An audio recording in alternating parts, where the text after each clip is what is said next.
आप देख रहे हैं तकबीर न्यूज। मैं हूं बिलाल समान। नाज़रीन, सऊदी अरब में मुकीम पाकिस्तानी बच्चे भी वतन की मोहब्बत से सरशार हैं और कश्मीरी भाइयों से इज़हार यकजहती करने में किसी से पीछे नहीं है।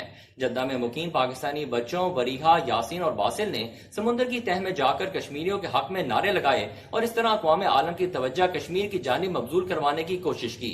देखते हैं जद्दा से सना शुएब की ये रिपोर्ट।